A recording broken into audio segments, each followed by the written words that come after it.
ways. The first are really what we would consider very basic terms to describe the typical microbial infection, starting with, of course, the organism has to enter into the body, right? Followed by it has to evade the host defenses, multiply, grow in that environment, invade, and then turn around and spread. Then we look at damage to the host as far as tissue. This is where we actually introduce into the disease state. And then at some point, the organism needs to exit that host, okay? Now, that being said, in the different stages of these infections, there's different things that can happen. And we're going to talk about these areas in white to describe in the next few slides as we go through this process. So in order for entry to even be possible, there's a couple things that have to happen. Okay, first of all, the individual has to come into contact with the organism. And the organism has to gain entry through what we recognize as the portal entry, and which is very specific for the organism. And then, but not just gain access, but there is something that's called the infectious dose. So the infectious dose is that number, it's usually referred to as the ID50, that number of cells you have to come into contact with, okay, at that portal of entry, okay, for even the possibility. Okay, you follow that with when those cells reach the portal of entry at that number, they have to be able to adhere or attach, because we have tons of mechanisms ourselves to eliminate microorganisms from the body, right? Sneezing, coughing, defecating, voiding. These are all processes that our body does, vomiting, processes our body does to remove things that aren't supposed to be in our body. So these microorganisms have to adhere so that they don't get removed from the system. Once they are now have gained, officially gained entry and they have attached, then they have to evade the host defenses. This is going to be possible. Some organisms have these virulence factors that allow them to hide from the host defenses, our immune system. That can be things such as the presence of a capsule.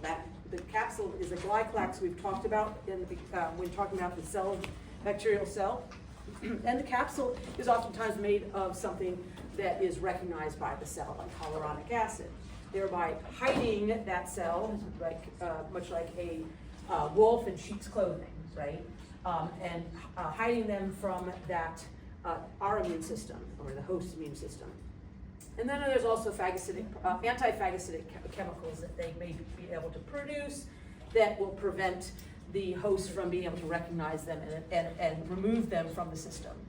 So once that has happened, we move into the multiplication. So they've now attached, they've evaded the host defenses, they're able to multiply and increase in numbers, so the population increases, they're growing.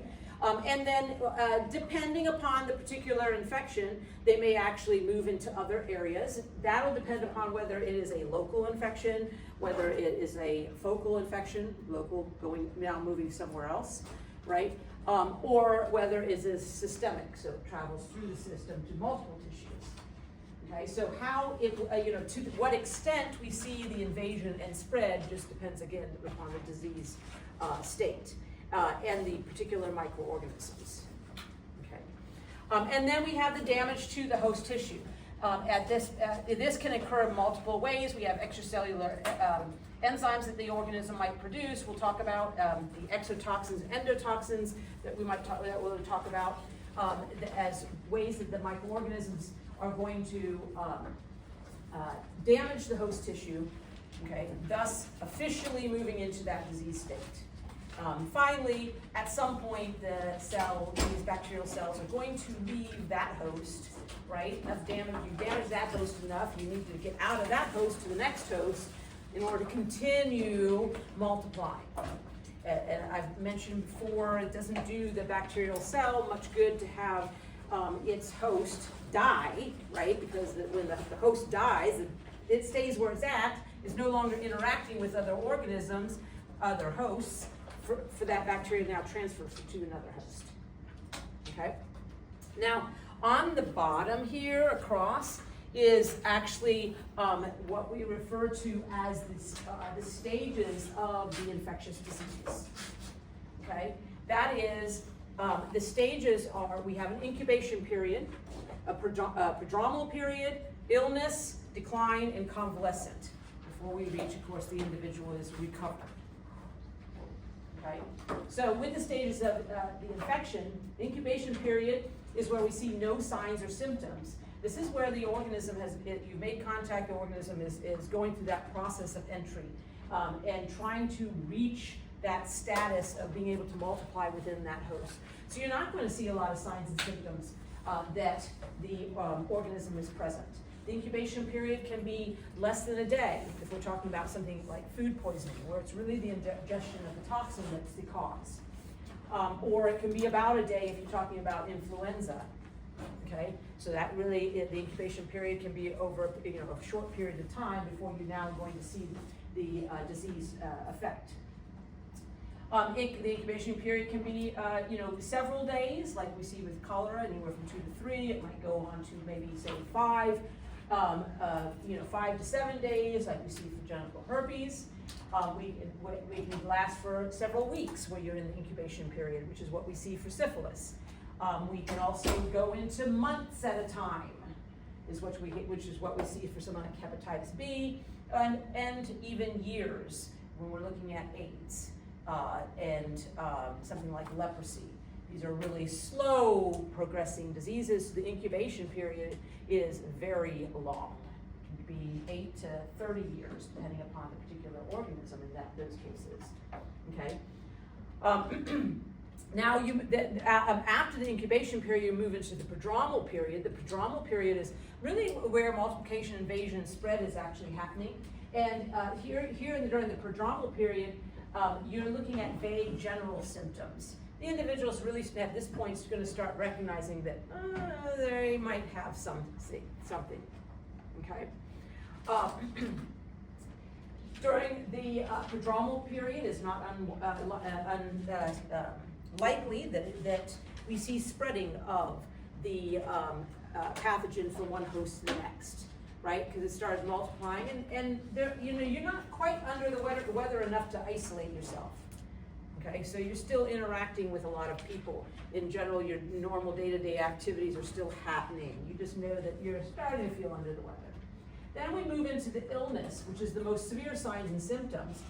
This is where we're actually seeing the damage to the tissue, to the host tissues. So and during this time for the illness portion, right, this is generally where people are going to start to isolate themselves. Can you spread, depending upon the organism? Yeah, you're going to be able to spread to the next host, but the fact that you've isolated is going to slow down that spreading process. Okay. Then you move into the decline, so you start seeing those reduced signs and symptoms as your body is working to clear the infection, and the convalescent time frame, where at this point you don't see, we're back to no signs or symptoms. Okay, during the convalescent, an individual can still have the organism present enough in their system to become what we call a convalescent carrier.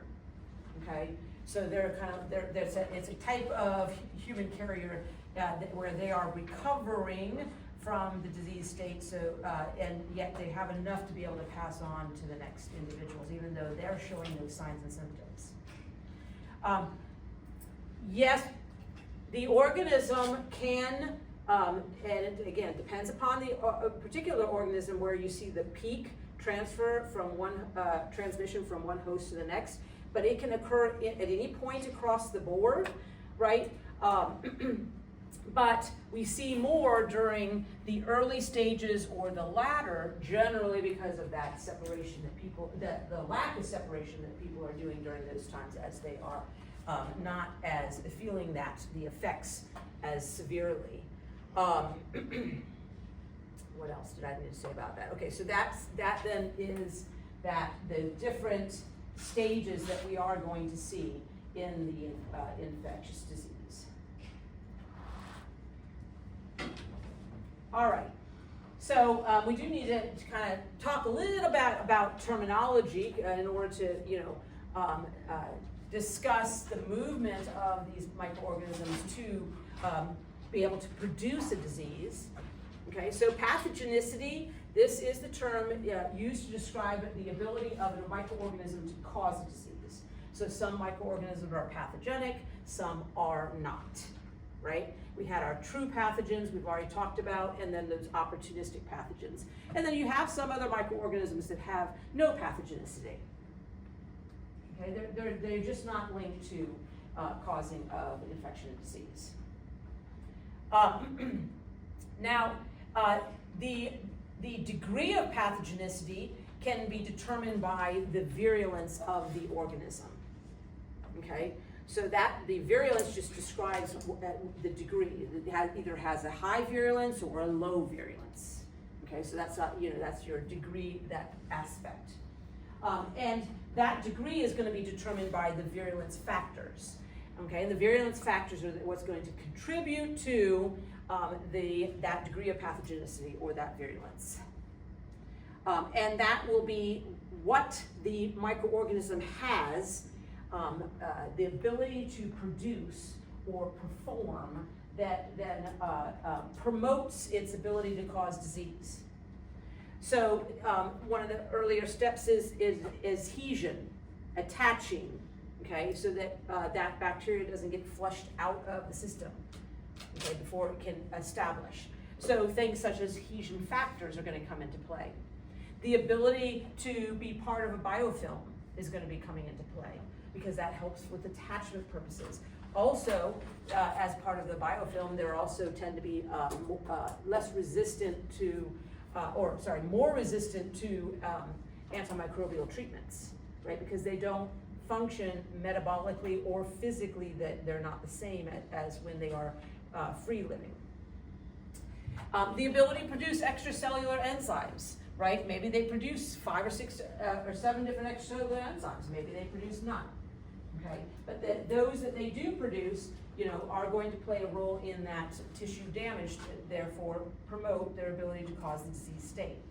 The ability to produce toxins, whether they're endotoxins or exotoxins, and the ability to elude the immune system through antiphagocytic factors, all going to come into play.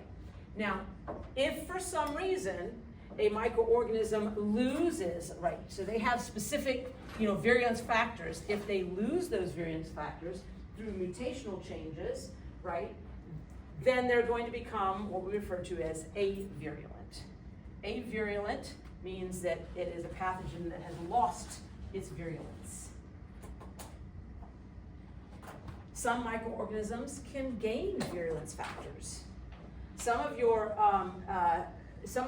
normal microbiota,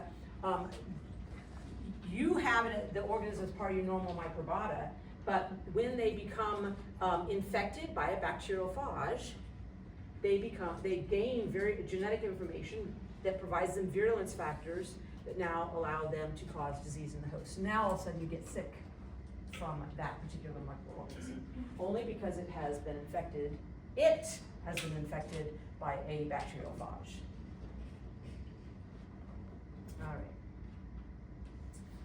All right, going through the different stages there that we talked about in the 2 slides back.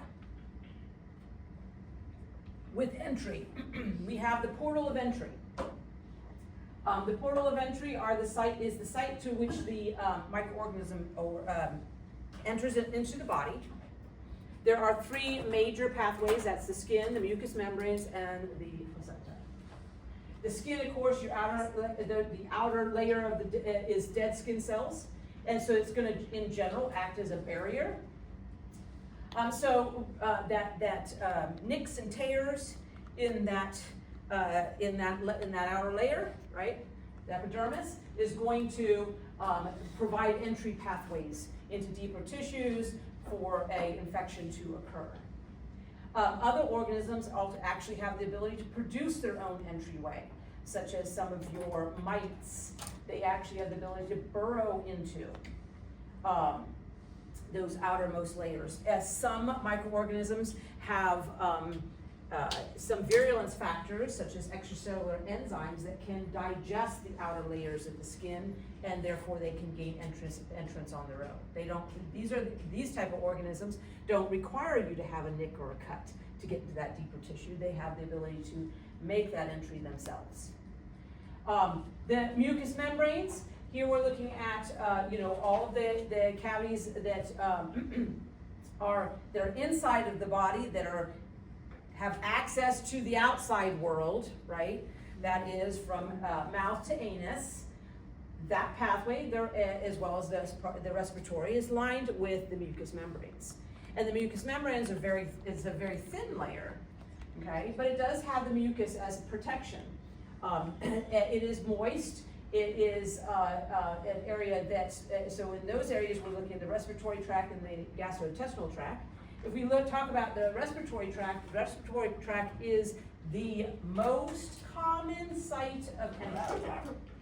It is the most common site of entry. This is the nose, mouth, and or eyes can kind of incorporate into that general range too. Gastrointestinal tract, of course, is one in which the microorganisms have to pass through the stomach, so the acidity of the stomach to get to if they're going to be growing and surviving in the lower intestinal tract.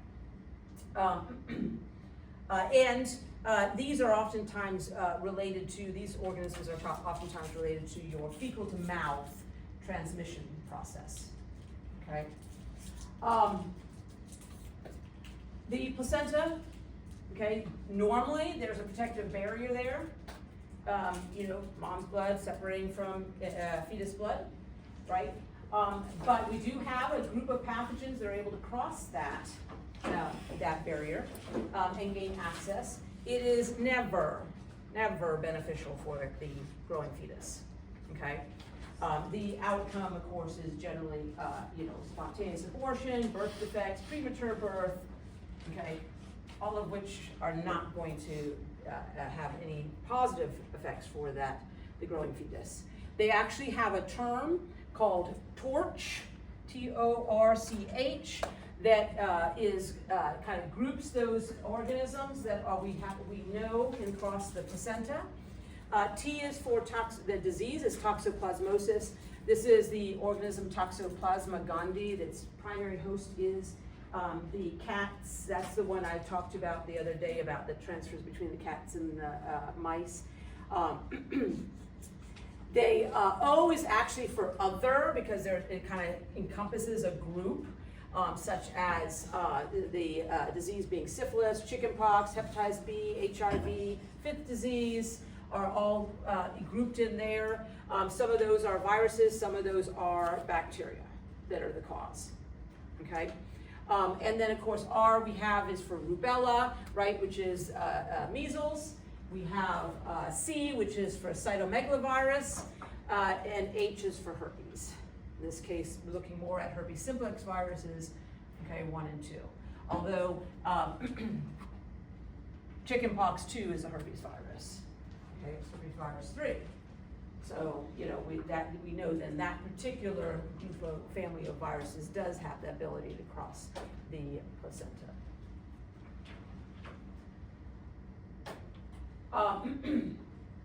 All right, so part of that entry, of course, is not just contact with the portal of entry, but we also have to have contact, period. Okay, so when you come into contact with microorganisms, that is referred to as contamination. That is the mere interaction between you and the microorganism. That does not mean that you will get sick or get the infection disease state from the microorganism. It depends upon what the next stages are. You may touch something, right, a fomite such as a door handle, and come into contact with a virus that needs to enter through the respiratory tract. If you then turn around and touch your eyes, your mouth, your nose, that's possible that virus can make contact with the right portal of entry. If you get contaminated, that organism gets to the right portal of entry, then you move into the infection, okay? And the infection is when organisms actually evade that the body's external defenses, multiplies, and becomes established in the body, okay? Not yet a disease state. Infection and disease are two different terms. Okay? Now, the number of cells you need to come into contact for an infection to happen is referred to as the infectious dose, or ID50. This is, each organism has its own. It contributes to that virulence of the organism. Some organisms, such as Rickettsia, one cell, that's all you need to come into contact with. And 50% of the population will get sick. Okay, that's where the ID50 and infectious dose 50 comes into play. This is the number of cells that should you come into contact with, this number of cells, 50% of the people who come into contact with it will get sick. Okay, so basically you got a 50-50 chance you're gonna be sick from that. You come into contact with more, obviously you have a higher probability. Less, there's a lower probability. So text has a chart of all these different ID50s, not something you're going to be memorizing or remembering, right? Not necessary.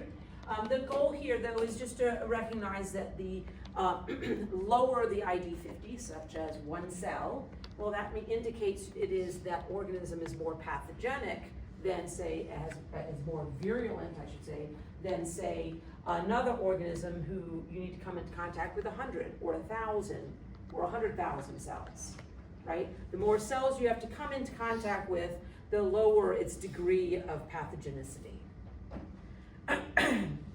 There's also a term called lethal dose, or LD50, and that's the number of cells one has to come into contact with. 50% of the population who comes in contact with that number are going to die from that, okay?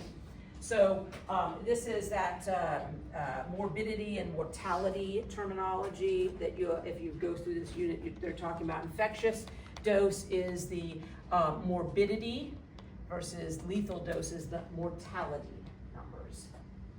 All right. Once you've have come in contact with that, and those number, the number of cells you need to, minimum number of cells you need to, in the right portal of entry, then we move into the adhesion aspect. These cells that again, 50% of the population gets sick. That means 50 don't, right? So we're back to glass half full, glass half empty. What needs to happen next? Those cells need to attach to that surface that where they normally grow in the body. So they need to gain entry, they need to be able to attach. So adhesion factors are going to come into play, the ability to adhere to surfaces, right? So the adhesion ability, of course, is that ability to attach to the surface so that they don't get swept away or removed by our body systems. And so they need to do this if they're going to colonize, right? They're going to be able to have enough time at that location to start multiplying and increasing in numbers. They'll use adhesion factors, and adhesion factors are going to be, specialized structures such as the glycolax. The capsule itself is kind of sticky, right? So it helps attachment. Fimbriae, the presence of fimbriae allows for attachment. That's a particular structure. On viruses, the spikes on the viruses, a protein structure that interacts with the cell surface protein on the target cell. That's an adhesion, specialized adhesion attachment structure. The attachment molecules themselves are oftentimes referred to as ligands. The ligands are those protein structures then that attach to the cell surface receptors of the host cells. Okay, so these are just pictures pulled off the internet just to give you an example of, and so this is supposed to be a virus. I can't remember which one. That's not the point. It's more of just visually you have something in mind where you can see the molecules on the surface of that virus. Those are our spikes, are interacting with the cell surface receptors on the host cell. That interaction is specific, it allows it to attach, and then it moves to the next stages, right? Just like bacterial cells are going to also have specific molecules on the surface of theirs. It could be something like the fimbriae, Or it might be another sort of ligand, protein-based or carbohydrate and protein-based structure that interacts with the cell surface receptors on the host cell that allows it to attach, okay? So that you don't sneeze and the organism gets forced out, right? In the digestive tract, of course, you have the peristalsis, which is that wave-like contraction moving the solid surface through that solid waste through the intestines, and you don't want the pathogen doesn't want to be moved right on back out, right? It wants to attach to the epithelial layer of the intestines in order to stay there and grow. Okay.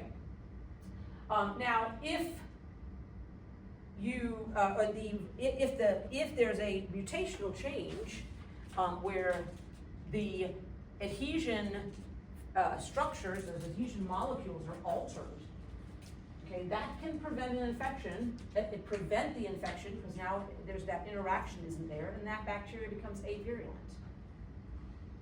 Okay, one of the targets for, say, a antimicrobial preventative, like prophylactic type of treatment would be where we are altering that cell surface receptor or having another molecule interact with that cell surface receptor to prevent the binding of or attaching of that microorganism to that surface, okay, as a means to prevent the infection.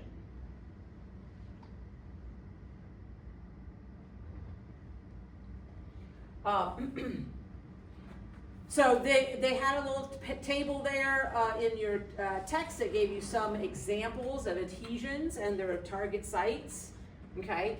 And not expecting you to memorize this, so it's not something I would test on per se, but you can see that the pathogens listed here, right, we know cause these diseases.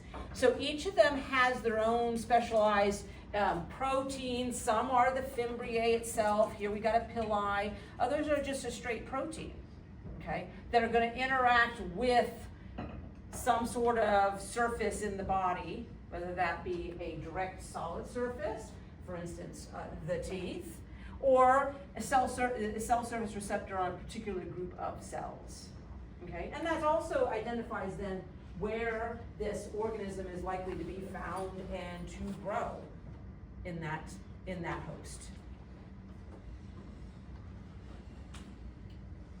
Now, now they've entered into the system. We move into the invasion of the host defenses. Just because you got in, you attach, and you're going to start being able to grow, doesn't mean our immune system isn't going to be able to kick you out again, right? There's not a lot of cells yet that to be able to establish long term. So the microorganism, if it has virulence factors that are going to prevent the host immune system from recognizing, that's just going to increase the likelihood that they're not going to be eliminated. All right? One of those structures is the capsule. Okay, the capsule is one in which the presence of the capsule, it is made of the hyaluronic acid, something that is recognized is a molecule found within the body. So right off the bat, we have, that's not foreign. Our immune system goes off of finding things that don't belong, right? But in this case, it's got a coating around it of of a molecule that does belong, that is present. In addition though, the capsule actually also prevents then binding of antibody, okay, or complement signal molecules to that pathogen. Okay, these are structures that the immune system has in place that are going to help promote phagocytosis. Okay, and remove, which is basically a removal process for those microorganisms. All we're going to talk about in the fourth unit. Okay, there are other anti-phagocytic chemicals that they can produce, such as maybe our phagocytic cells do identify this pathogen, engulfs the pathogen so that it starts that process of phagocytosis, right? To be able to then now in the phagosome, it's going to want to break down that bacterial cell. But in order to break down the bacterial cell, we need the lysosome to fuse with the phagosome, and those digestive enzymes to then do their job and digest the bacteria. But this particular bacteria produces a protein that prevents fusion of the lysosome. So the digestive enzymes can never get to the bacteria, and in this case, the bacteria actually grows within the phagocyte. So it's actually quite content of being engulfed by the phagocyte, because that's where it's going to grow. And while it's inside our host, the host cell, it can't be recognized by other immune system components, right?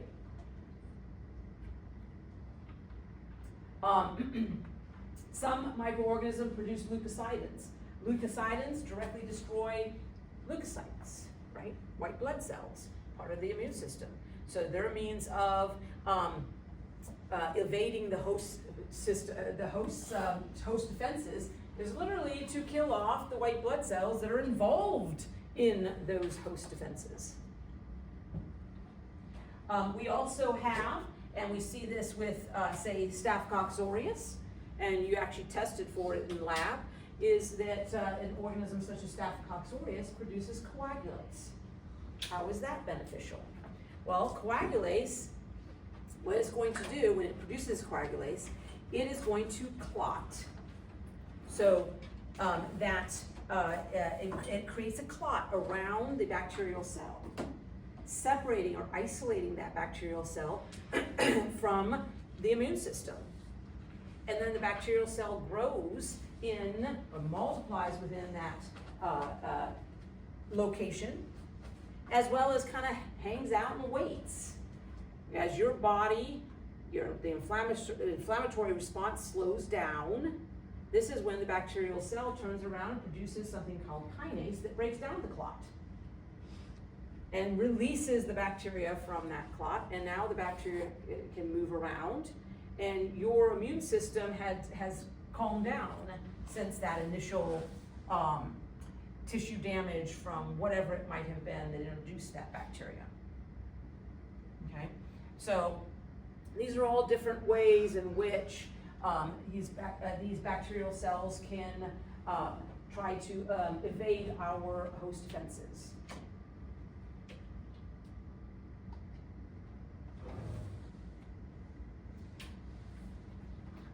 Since they've evaded the host defenses, now we're going to move into multiplication, invasion, and spread.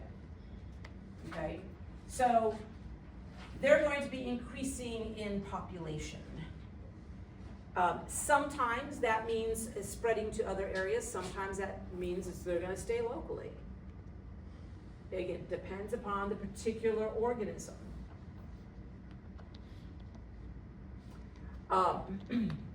Salmonella and Shigella both cause intestinal disease. Shigella is more likely to remain local. Salmonella more likely to go into the bloodstream and then potentially cause typhoid fever. So it depends upon the organism as to what extent we see the invasion process. Wherever they are in the cell, okay, if they are invading to other areas, they're usually going to take advantage of the circulatory system. So if we find bacteria in the blood, just the presence of bacteria in the blood, that is referred to as bacteremia. If they're actually multiplying in the blood, so they're not just present, but they're actually able to be replicating in the blood, that's where we use that term septicemia.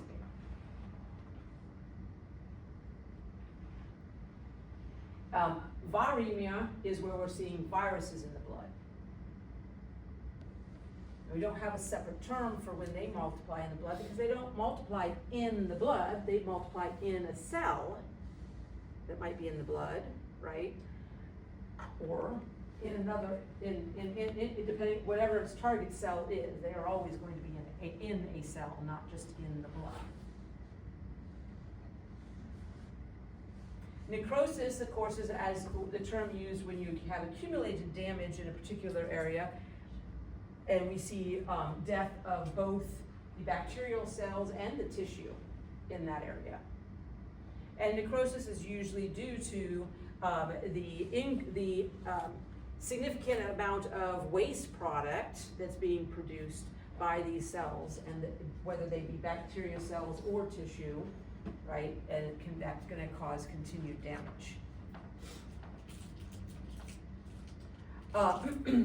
In this case, they've got a picture of Helicobacter pylori. Helicobacter pylori is actually part of the normal microbiota of the stomach. So we find this in the stomach, even in individuals who are healthy, displaying no disease state. And this particular microorganism has the ability to, in order to establish within the stomach, first of all, is able to produce chemicals that drop the pH of the stomach so it's not quite as acidic, so that they can survive. And then it also releaes enzymes that will help break down the mucus, so they can get further into and have the protection of the mucus, as well as they will then start causing damage to epithelial cells. Okay, and so they can cause that interaction with epithelial cells.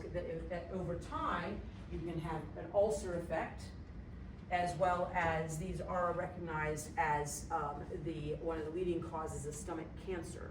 It doesn't occur as frequently. We're talking about 1% of individuals reach that point, but it can occur, and this is the cause being this particular organism. All right, damage to the host. What type of damage to the host do we find? Well, damage to the host tissue is going to be through toxins and enzymes.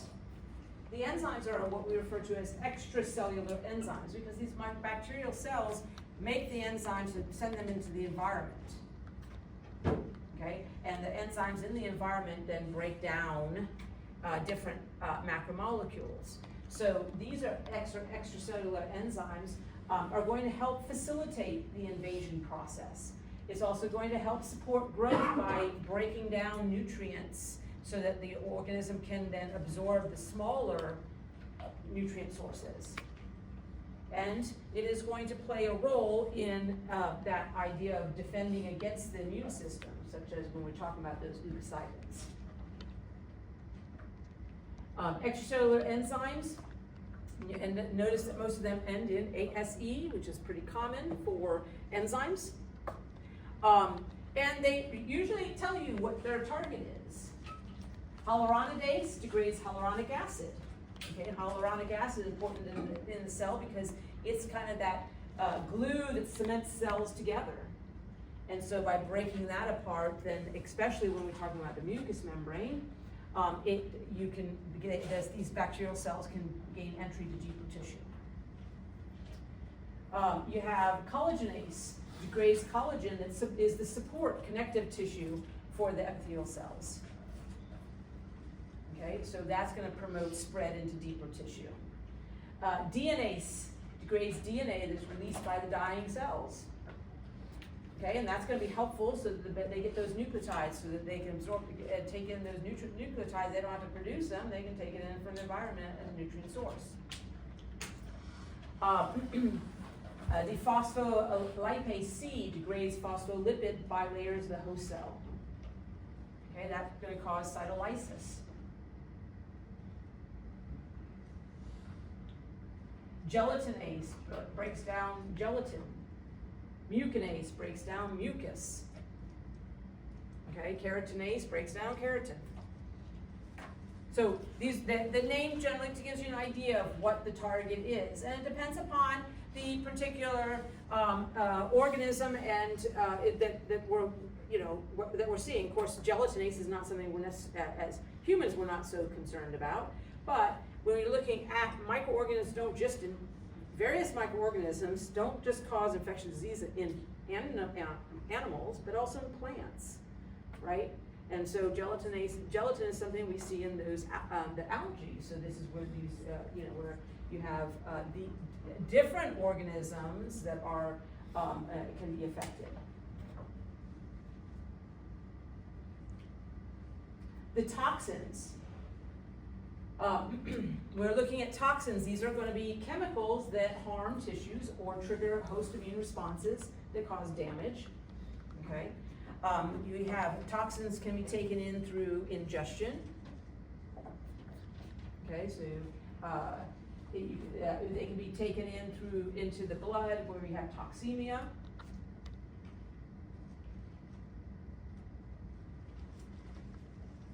Those are two main ways that we're going to see introduction.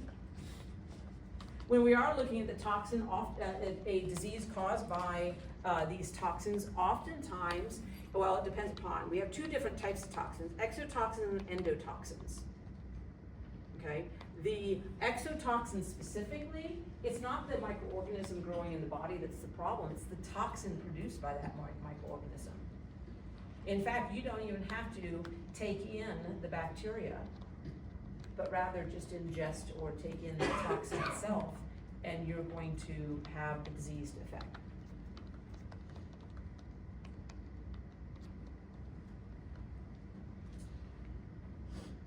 Generally, the toxins are moving through the system, systemically through this use of the circulatory system.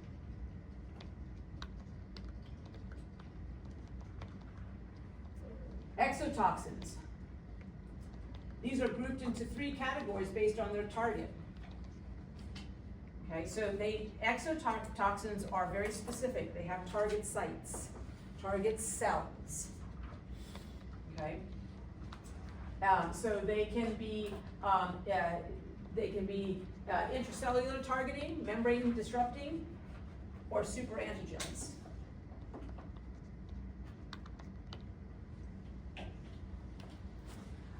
They are grouped by the target cells.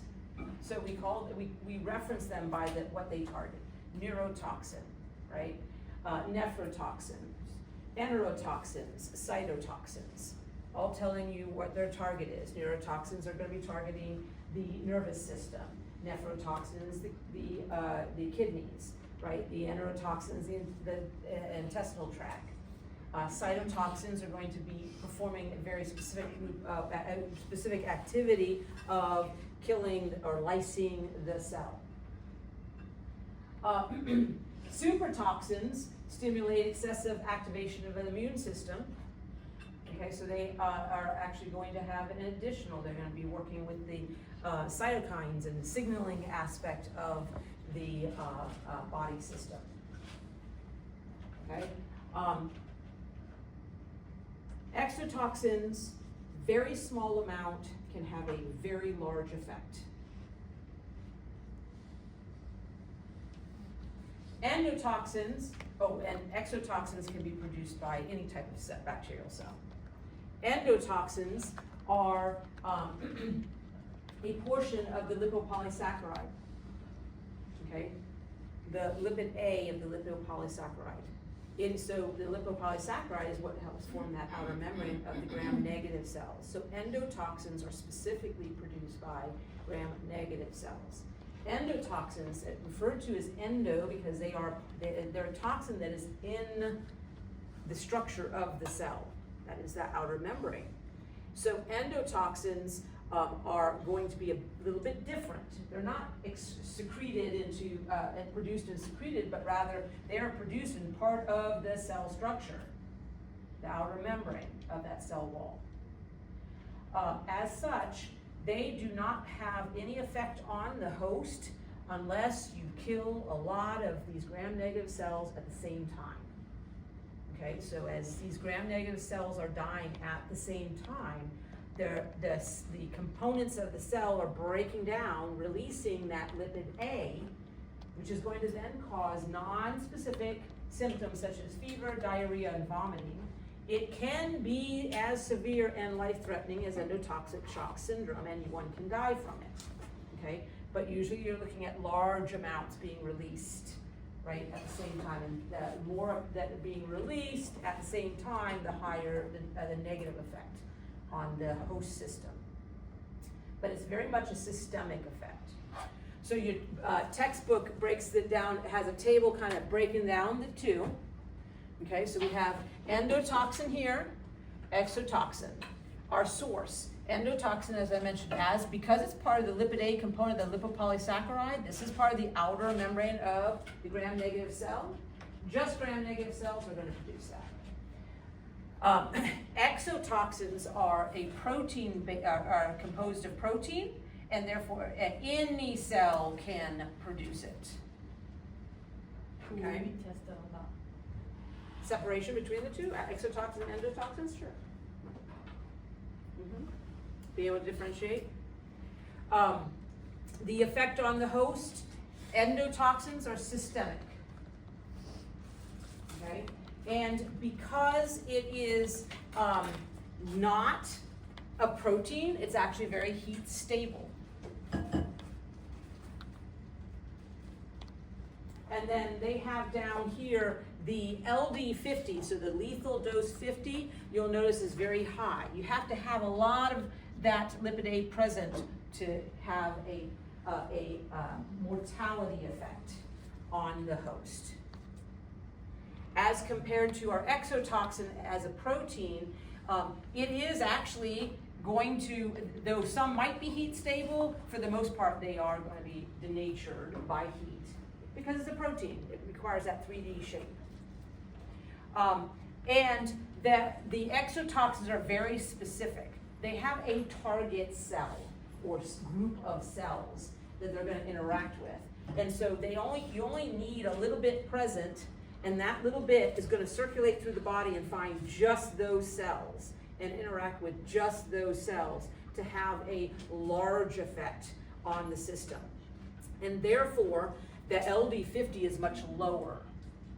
Okay, so here's where we see the virulence is higher with exotoxins because it doesn't require as much as compared to endotoxins. Both of these, endotoxins and exotoxins, are life-threatening, right? But endotoxins you require far more to be released at one time. So here's our endotoxin, right? This is the lipopolysaccharide. It's this portion right here, the lipid A portion of it, that is the actual endotoxin. So when the cell breaks down and this is released, right? And so the components of the cell are breaking down, and that's releasing that. That's the portion that's causing the problem. Okay, that's the portion that that has the toxic effect. In this case, we're looking at two examples of exotoxins here. These are both from Clostridium. Excuse me. We have Clostridium botulinum, which produces the botulinum toxin. And the botulinum toxin causes what we call flaccid paralysis. So it prevents the ability to send the signal across to those muscle cells to contract. Okay, is it life-threatening? Absolutely, because it doesn't. Flaccid paralysis, you don't have the ability to cause contracting of your muscles. Means that in time, of course, you're breathing. You die through the inability to breathe. Fortunately, of course, if you're part of the treatment, then you'd be on, life support with the breath being able to be taken by an instrumentation, right? Controlling that process. Tetanus, caused by Clostridium tetani, the tetanus toxin is it works differently, but the effect is just the opposite. It is also a paralysis, but it is what we call a spastic paralysis, or a constricted paralysis, where all muscles contract at the same time, okay? So this is much like if you've ever had a cramp where the two opposing muscles are contracting, only in this case the entire body is going through that process, where both opposing muscles are contracting at the same time. And again, life-threatening because in the long term, what you're looking at is death by the inability to breathe. These two toxins, both of them, are neurotoxins. They are affecting the nervous system. And it doesn't take very much to have a big effect.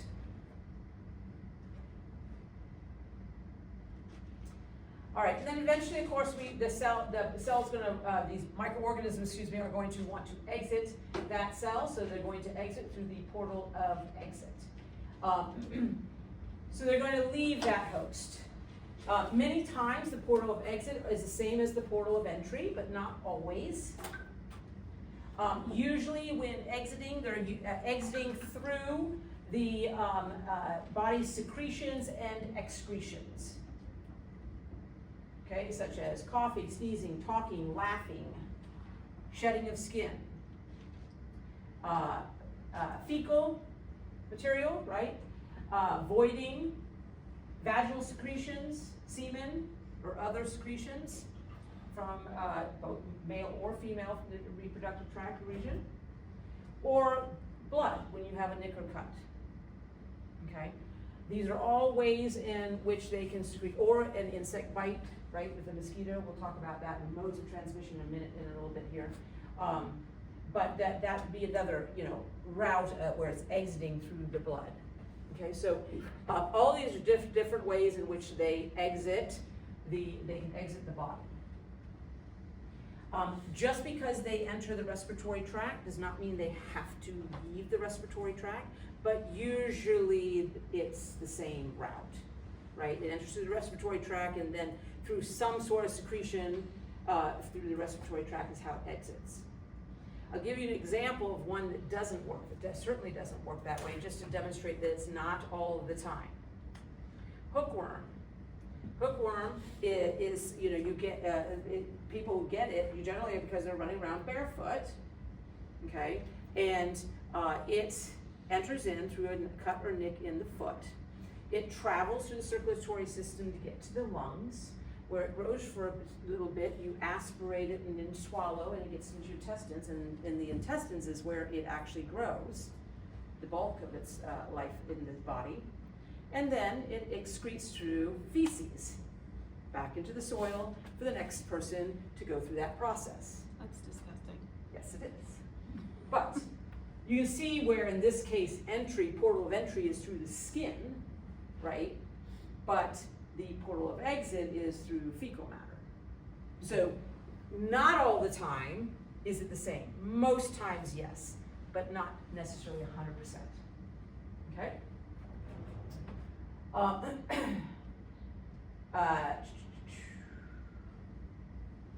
see. I think I have to stop though today. Where am I at? I got another 9 slides. Okay, that's fine. I can do this.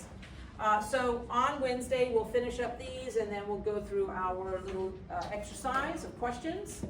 But we'll go to lab now, because you do have gram standing today, and I've got a set of people who still need to show me their gram standing from